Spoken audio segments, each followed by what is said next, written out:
Well, well, well. Here's Mama Bloom's brood.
Harold Fink has moved into position both as Mama and Papa Bloom's son-in-law and vice president in charge of sales at the knee pants factory, which you know has a uniform department, a creation of Sidney, the other son-in-law.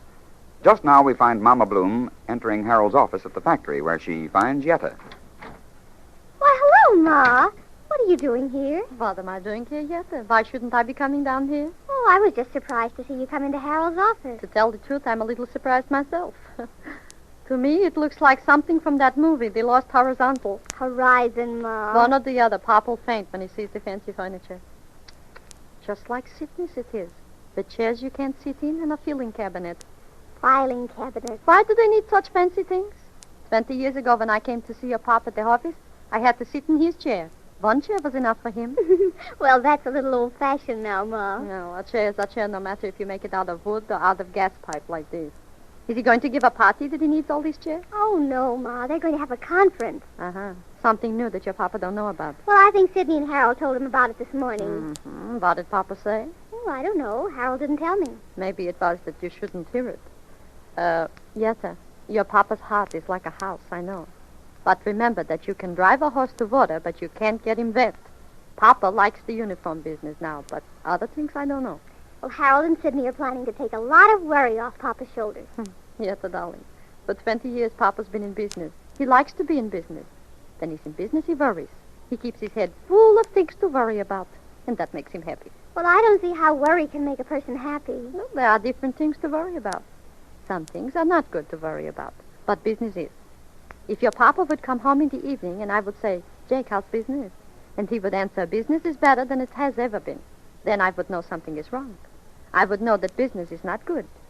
I would know that he worries more to keep me from worrying. Oh, I see. No, you don't see. You won't see until you're older yet. When Papa's worried, then I know everything is all right. So you shouldn't take worries away from Papa. But Papa isn't getting any younger. Yetta, that's foolish. Who is? It's a good thing we don't get younger, because if we did, then we would do crazy things like we did when we didn't know better. Getting older helps. Oh, I didn't mean that. I meant that younger people have newer ideas about things. Only because they think they do. 20 years ago, it was 23 skidoo. Today, it's scrunch. Scram, Mama. So they both mean the same. We think them different. Did you see Papa? I came right in here to wait for Harold. Where is he? Well, Sidney called him on the dictaphone a few minutes ago, and Harold went to his office. Yetta, I didn't hear what you said. He called him on what? The dictaphone, Ma. It's there on her desk. A new kind of telephone? Well, it's like a telephone. That little box there? Mm-hmm, that's it. How does it work, like a radio? No, you push this little lever down over the name of the person you want to talk to, and it buzzes in his office, and you just go ahead and talk. You don't even have to call a number? No, of course not. I could talk to Mrs. Fink. Not on that. So what good is it? It's just for inter-office communication. Yeah, maybe we should stop before I'm crazy. Never Sidney. Oh, Papa. Becky, what are you doing here? Go home before you are crazy. Jake, what's the matter now? Where are those two schlemiels? Harold and Sidney? And who else would I be calling a schlemiel? Harold's with Sidney, Papa. I know. One is always with the other. And when they're together, they're thinking up new ways to spend money. Jake, don't get yourself hexed up. Head up, Ma. With an extra tea, he's excited. What for, Papa? What did they do, Pa? Do. Mama, I'm running around in circles trying to catch up with those two. You'll get dizzy. Sit down, Papa. Sit down there. On a chair. We don't play games that you should sit on the floor. Better that I should than on this furniture. But, Pa, it's lovely. Lovely. She says it's lovely. In a factory, things shouldn't be lovely. They should all be business. Ain't business good, Jake? I don't know anything about the business. I have only been in it for 20 years. Sam and me, we have been here for 20 years, but we don't know anything about it. Sidney and Harold, they do. Did they say so? Oh, Papa, give them a chance. Chance. Yet too much chance. I gave them already. This morning, I'm sitting in my office and a man comes in. A customer? No, not a customer. Oh. Sidney is the customer. The customers all think I am dead. But I am sitting in my office and a man comes in to fix the dictaphone. Ah, so you got one too? I didn't ask for it, so I get it. When I ask Sidney what it is, he says that we should talk to each other through it. Of course, that's what it's for. Sure, Jake. It's a new invention. Not every Tom, Jake, and Abby could have one. Then why should I have one? To call customers, it's no good. Of course not, Pa. It saves steps in the factory. If you want to talk to Sidney or Harold, you just buzz them. But why should I want to talk to Sidney or Harold? Now, Papa, you'll get yourself a headache. My daughters gave me 2 headaches. Headaches that got names.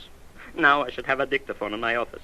When I wanted to talk to somebody, I walked. When I wanted to talk prices with Sam, he came to me or I went to him, whichever was the closest. It's no, Jake, and time goes on. So the prices for these things. Look around you. This is Harold's office with his name painted on the door. Knee pants are not fancy, so why should we have fancy offices like this? The uniforms is fancy, Papa, like the red one Sidney sold. All right, Mama. We won't say any more about the uniforms. Sidney is a smart boy. So is Harold. So is Harold. But just one thing they forgot to tell me.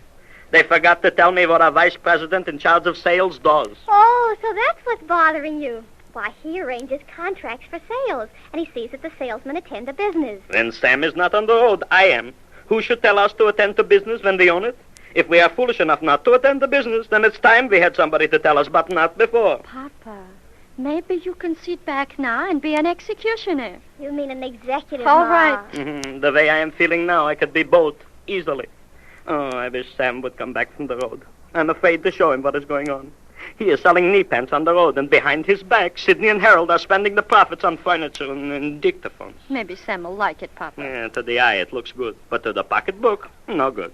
Oh, look! Yeah, what? Who? Oh, how'd you scare us? What's the matter? Oh, nothing. I just happened to see something in this magazine I was looking at. At a time like this, you have to look at picture Oh, books. but look at this, Pa. It shows different offices of different executives. Oh, look at this one. Just like Harold. Let me see.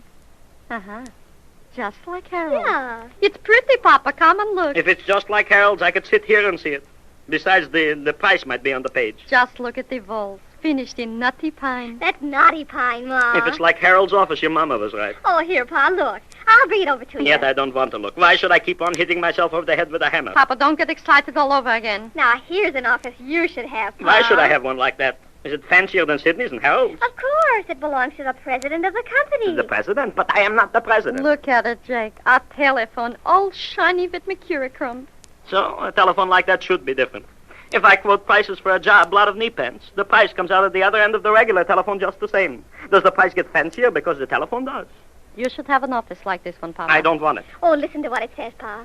The typical office for the up-to-date executive who realizes that his office is the first impression a client gets. You see, Papa, you want to make a good impression. I'll leave that to the uniforms and to Sidney and to Harold. Oh, think how important you'd feel in an office like this, Papa. Yetta, I am important only to the knee pants business. Only the knee pants business is important to me. It makes no difference if I work in a cellar or in a monkey house like this. Knee pants is still knee pants. But with the uniforms, you should have something match. Something like this office. No. Jake, don't be like a Victrola. One no is enough. I don't know what I'm doing. Are you crazy like a March herring? A March hare, Ma. Yeah. I'm going to see Sidney and Harold. Say, do you know whose office this is? Yetta, it's Harold. No, I mean the one in the magazine. Whose is it? Isadore Cohen's. You know, he's the one who married Harold's aunt. Ida Goldfarb was her name before she was married. Ida Goldfarb. Yeah. You should know her, Jake. You took her to Coney Island. I took you too, Mama. Yes, sir. Her husband has an office like this, huh? And he gets a picture of it in our magazine. Does he do as much business as I do? Ida Goldfarb. I am going to find Sidney and Harold. You're going to stay here, Jake. Mama, I can't. Every minute I'm away from Sidney and Harold, they're spending money. Jake, don't make the same excuses. 15 times you said that and you stayed sitting there. But as soon as I mention Ida Goldfarb's husband and his hobbies, you want to go away. Mama, Ida Goldfarb's husband is not in the knee pants business. So what difference is that? Our business is our business. Then what difference is the office? To me, it's a lot of difference. When Ida Goldfarb's in the argument, you are going to get an office like this, maybe better. Instead of the chairs being made from gas pipe, they'll be solid. Mama, 2 offices like this are enough. Jake, maybe sometime I'll meet Ida Goldfarb. Then you will say hello. Sure, I will. But before I say goodbye, she'll say, how's Jake? She'll come here to see Harold's office. And then she'll maybe want to see your office. So I will take her down in the cellar where the furnace is and say, this is Jake's office. No, Papa. Yetta, why do you have to look at magazines? Papa, don't change the subject and don't blame it on Yetta. I'm not trying to spend money for you, Papa. I'm proud of you. I want to stay proud of you. Mama, all I Wait a minute, Jake. A long time ago, I married you because I was in love with you. I still am. So I want you to have everything fine like other people. Mama, when you talk like that, then I don't remember one little word I should know. Jake, what you saying? I am saying that I should remember to say no, but I can't. Maybe I should get new dresses, new hats, new shoes. But I don't think about that, Jake. If Ida Goldfarb's husband should have an office like this, you should have, because he's no better than you. Nobody said he was. Maybe other people would say it, because they're not married to you. You see, Papa, 2 people who are in love with each other don't need anybody else to tell them they're fine people. But other people don't know that. So the 2 people who are in love have to wear good clothes for other people to see from the outside. The inside, only the people who are in love care about. Mama, I don't know what you're saying. I'm saying you're going to get an office like this. Well, maybe I will. I think I will if it pleases you. I said before, it don't please me. It pleases other people. Oh, hello, everybody. Hello, Where's Harold, Sidney? He'll be along in a minute, Yvette. How do you like the new office, Ma? Beautiful, Oh, lovely. well. Yeah, I'll have to get Harold started off on the right foot, you know. Maybe I could help with a push. Sidney, how long does it take to get a office like this? Oh, not very long. Why? Papa's going to get one. Oh. Oh, maybe you don't like me to have one, Sidney. Maybe you would like 2 pretty offices for yourself. Oh, no, Pa. After all, it's your business. Oh, I'm glad to hear that. You know, for a while, I thought I was somebody else. Maybe only a visitor around here. But you won't need the office for a while. Sidney, you're getting to something. Yes, and it will cost me money. Well, no, not exactly. Sidney, tell me, please, before I go crazy. What have you thought of now? Well, Harold and I were talking, and we figured out that the business is running along smoothly. Now, I know the ropes, and Harold's getting acquainted pretty fast, so... So what, Sidney? So we thought you could retire.